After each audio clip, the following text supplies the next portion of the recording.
Hey Summoners, what's going on? My name is Nathan Ng and I'll be walking you guys through this week's weekly news update. There's a lot of great things that have been recently announced, including Riot's champion roadmap. Whether it's a new bewitching skins, item changes, crazy reworks, or even the smallest of changes overall, Rare ProGuides, we got you covered. Be sure to subscribe and stay tuned till the end so you don't miss out on any of the important updates now and in the future.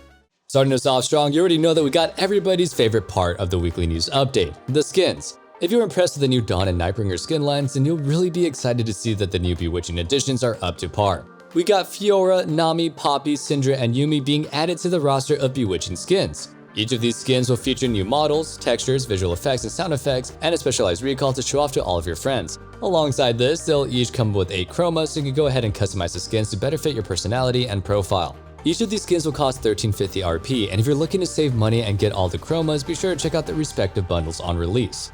But before we dive further into our final skin, don't forget to check us out at ProGuides.com, where you can view our great catalog of challenger coaches that can personally create a walkthrough to your dream rank. Got a busy schedule? Well, we got you covered. Our trained roster of coaches are here 24/7 to help you reach your goal, whatever that may be. So what are you waiting for? Check us out. Regardless, let's go ahead and get back into the video and dive right into the last skin that was announced on the PBE. For our last PBE skin, it'll still be part of the Bewitching skin line. However, this is a Prestige Edition variant, and it's for none other than the Bewitching Morgana. That's right, Morgana mains, with the release of the other skins, you'll be receiving a Prestige variant. Like other similar skins, this will change your Bewitching skin into one that can feature white and gold highlights throughout her outfit, with some nice golden shimmers around her model for an extra feeling of fanciness. Like the other Prestige skins, it'll cost you a hefty 100 Prestige points in order to add it to your collection. Overall, it's a pretty nice Prestige skin, and with it being announced so quickly, it makes us wonder if Riot is going to be steadily releasing these variants. With these new skins are also coming a few big changes to the game. While we won't cover all of them here, it's important to acknowledge the effects that these changes could have. It seems that Hecarim and UDYR will be getting buffed, whereas Jarvan and Taliyah will be getting nerfed. This means the jungle meta may shift and favor tankier champions with fast clears or overall more skirmish power.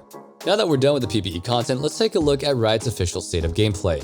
Taking a look at their patch balance framework, let's break down a few things that they should be using to establish the buffs and nerfs surrounding champions. When it comes to win rates, Riot is looking to create a space where experienced mains for said champions are given a slight boost in their wins due to their time investments. However, they still wanted to allow for enough counterplay that there is not an absolute loss if you end up facing somebody like a Katarina with 1 million mastery points. When it comes to low play rate champions, Riot doesn't tend to them nor their win rates since their data pool is so small. And with this in mind, it may lead to niche champions having extremely high win rates and remain that way for multiple patches in a row. This is because Riot seems to see these small play rate champions as a rotating door for players. They'll end up trying them out, have some success, and then the champion simply won't stick. That being said, Riot wants to change their framework a little bit better to include these small play rate champions and the people who main them for better or for worse. As for higher ranks and elite levels of play, Riot admits that they can often struggle with balancing for this group as they make up a very small section of the player base. That being said, they're looking to build a better strategy in order to balance this section of play while not impacting lower levels too harshly.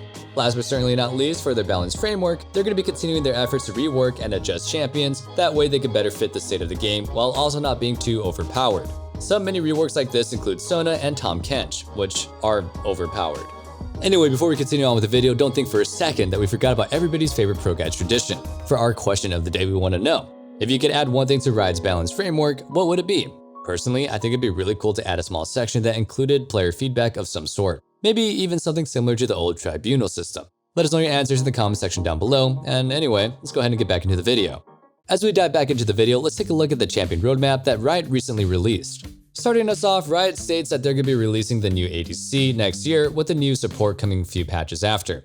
Riot says that they're unsure how this will influence their champion roadmap for the next year, but there's a chance that they may be releasing an extra champion next year in order to compensate. Before we dive into the roadmap for the next few champions, there's a pretty big announcement within this roadmap that Riot really wants everybody to hear. If you love your main champion's kit, but not their dated skins or models, then you'll be excited to hear that Riot is looking to work on re-releasing pure visual updates. Let's quickly break down what that can come down to for a full ASU for any champion and their skins. Now, it's important to note that these champions will not include a champion's lore nor gameplay. It will simply be a nice new update to their model, skins, animations, and maybe even their splash arts. That being said, don't worry Summoners, these amazing visual updates will not stop the champion reworks that Riot is working on.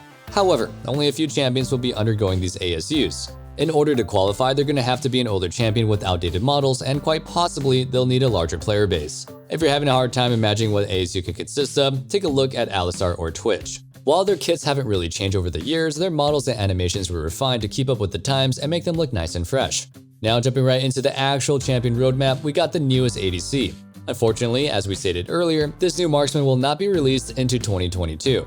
That being said, it seems like they're going to be having an electrical element to them of some sort. It's also really cool to keep in mind that Riot said that this marksman will have a unique basic attack system, and while there are no real details on it yet, it'll be really cool to see how it functions. They're looking to create a champion that is constantly trying to be on the move and especially and specifically designed for the bot lane role. Overall, it seems that Riot wants to heavily experiment with the medium basic attacks and take a unique system like Graves for Jhin to the next level. Who knows, they may even make it so the champion uses basic attacks to discharge excess energy, almost like a backwards rumble passive. Up next, we got our support that will be following soon after the ADC next year. This new support seems to heavily focus on technology, money, and people. It seems the theme of this champion is looking to be an offensive playmaker similar to Pyke. While it's not confirmed whether or not they'll be a damage dealer, it seems that Riot is looking to provide this new champion with a mechanic that shares gold amongst their allies, while also being an incredible technological nightmare to the enemy carries. If you're a fan of the champions like Pyke or Brand, well, I hate you, but you might enjoy this champion.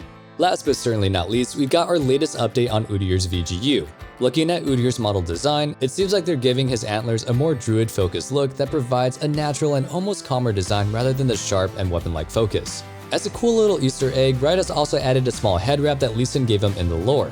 This will be found wrapped around his hand with a nice reminder of the friendship that he and Lee Sin created, which honestly I had no idea that they were friends. Now, taking a look at the actual stances and their updates, it seems Riot has listened to the community and fully embraced the concept of UDYR stances being connected to the Ferlordian demigods. These include a lightning bear stance similar to Volibear, a strong fire horn stance that looks like Ornn, a frosty yet fierce winged appearance for Anivia, and a defensive iron shell stance that represents the Iron Boar. On top of this, it seems that UDYR's new passive is going to be related to the Seal's sister, which confirms that his entire kit will now be representing the 5 known Ferlordian gods.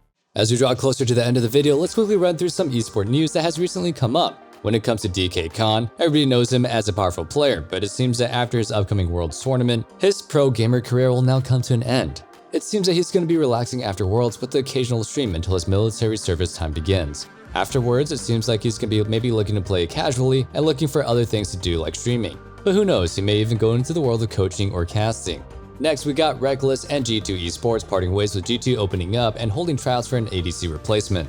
While the reasoning is unclear, it seems that both sides were attempting to negotiate and couldn't come to an agreement. It seems like Reckless will have to find a new home with another team for the time being.